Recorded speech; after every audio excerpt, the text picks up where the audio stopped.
conmigo a las Sagradas Escrituras, al libro del profeta Isaías.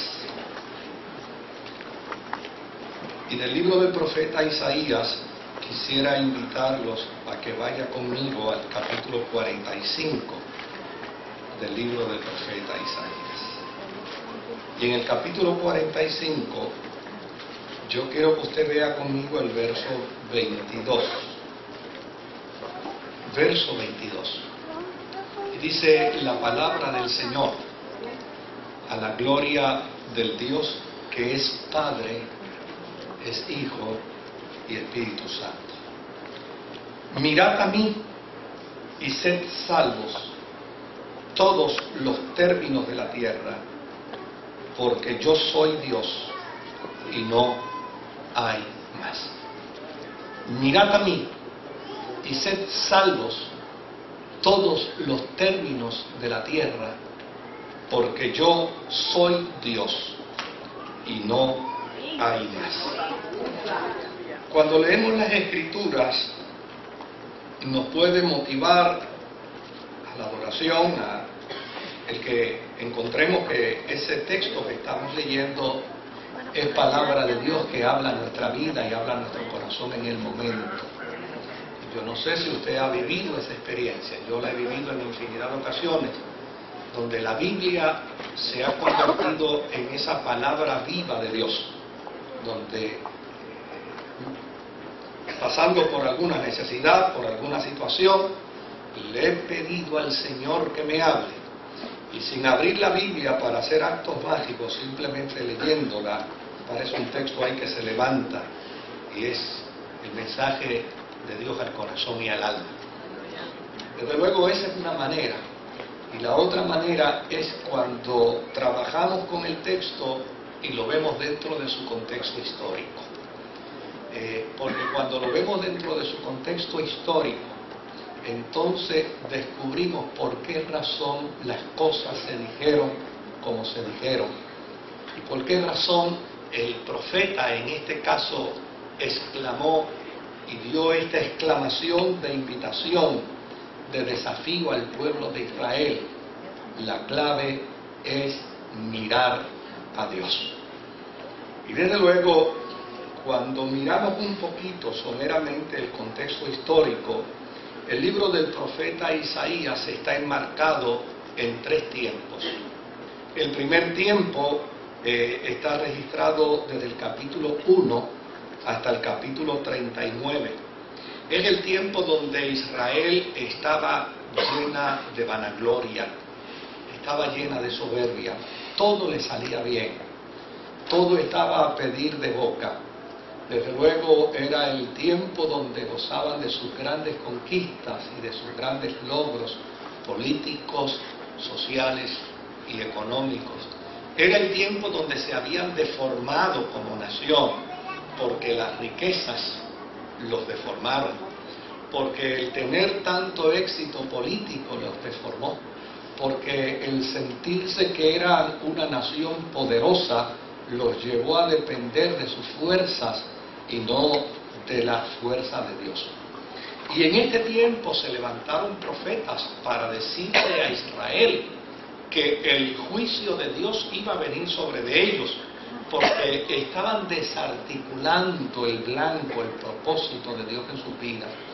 Y desde luego, como ellos estaban bien, como ellos estaban en la cima, como ellos estaban disfrutando de un gran bienestar, cada vez que un profeta les decía, tengan cuidado porque va a venir el juicio de Dios sobre ustedes y ustedes van a quedar en la ruina, ellos se reían y se burlaban del profeta. En algunas ocasiones no solamente se reían y se burlaban, sino que los metían presos. En otras ocasiones los castigaban y en otras ocasiones los asesinaban. Porque era como algo insólito que un profeta se levantara para decir que una nación que era poderosa, una nación que era respetada, una nación que todo el mundo miraba con gran asombro, pudiera vivir una experiencia de desgracia, de pobreza y por sobre todas las cosas de esclavitud. Pues bien, lo que le profetizaron le sucedió. Y le sucedió en circunstancias horrorosísimas. Simplemente imagine a una nación que tiene 12 estados. 12 estados. Mírenlo así. En lugar de 12 tribus, vea una nación que tiene 12 estados. Y que de la noche a la mañana, de golpe y porrazo, 10 de esos estados desaparezcan por completo. Eso sucedió ahí. Y desde luego, quedan 12 estados. Pero unos años después, vino otra nación y destruyó los otros 2 estados. Y se acabó la nación. La nación de 12 estados dejó de tener estados. Y solamente se quedaron en ellos los pobres, los desvalidos, los que no tenían fuerza, los que no podían trabajar. A la mayoría los asesinaron, a la mayoría los destruyeron, la mayoría fueron aniquilados. Otros tantos fueron llevados al cautiverio. De esos 10 estados, primero fueron llevados al cautiverio los hombres fuertes y las mujeres fuertes para servir de esclavos. Y los otros 2 estados también fueron llevados los hombres fuertes y las mujeres fuertes para que sirvieran de esclavos. La nación dejó de existir. Pero no solamente la nación dejó de existir. Esta nación había construido un templo. Y desde luego el templo era el símbolo de aquella nación. Así como las naciones tienen hitos, ¿verdad? Íconos que les distinguen, pues el templo era el ícono de aquella nación. Y desde luego, aquel templo significaba para ellos algo muy particular. Si alguien quería ver a Dios, lo que tenía que hacer era ir al templo, porque en el templo era donde Dios estaba. ¿Y saben qué le sucedió al templo? Lo destruyeron. El templo lo hicieron añicos. Por lo tanto, cuando uno va a mirar ese texto donde el profeta se levanta como la boca de Dios para decirle a Israel en el cautiverio, así dice el Señor, mirad a mí todos los términos de la tierra y sed salvos. Lo que está diciéndole a esta nación es, ustedes que han perdido el templo, que es el ícono, lo que les identifica como mi presencia en medio de ustedes, ustedes que ya no pueden mirar hacia el templo para verme allí, yo les quiero hacer saber que cuando el templo fue destruido, a mí no me tocaron. Cuando el templo fue derribado, yo quedé de pie. Cuando el templo fue hecho añicos y para la mente de ustedes, el Dios de ustedes acabó juntamente con el templo, yo quiero decirles a ustedes y quiero invitarlos para que vean que si bien es cierto, el templo está derribado, yo Jehová soy el Dios de toda carne y para mí no hay nada imposible.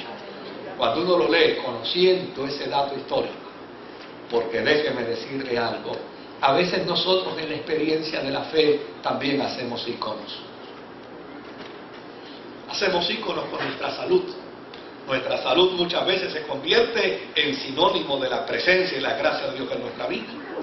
Y hacemos íconos también con nuestro dinero. Pensamos que como consecuencia de tener dinero estamos siendo bendecidos por el Señor. Y hacemos íconos de las cosas que poseemos, de las muchas y de las pocas. Y pensamos que lo mucho o lo poco que tenemos es símbolo de la presencia de Dios. Pero ¿qué tal cuando todo eso desaparece? ¿Qué tal cuando todo eso deja de existir? ¿Qué tal cuando todo eso ya no está en nuestro aval, ni está en nuestras manos, ni está en nuestro pensamiento? Es ahí donde debemos considerar seriamente el planteamiento del profeta, la invitación a mirar a Dios a cara descubierta, la invitación a mirar a Dios tal como Él es,